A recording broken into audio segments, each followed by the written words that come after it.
A new lawsuit is playing out here in Missouri over redistricting after the Secretary of State rejected a petition to put the map on the ballot.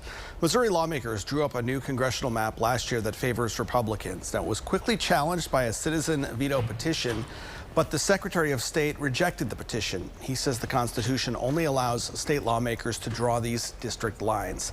The lawsuit is drawing national attention as a lawyer from the Republican National Committee is joining to argue the state's case. Despite the opposition, Governor Mike Kehoe still stands behind the new map and says it will be used as the state prepares to elect new congressional representatives in November. Working under the Missouri First map, I think that's the map everybody's filed under and run under, and that's what we're working with. I think the ramifications of us trying to force an illegal election are really significant. The lawsuit still needs to be settled before ballots for the November election are finalized on September 8th.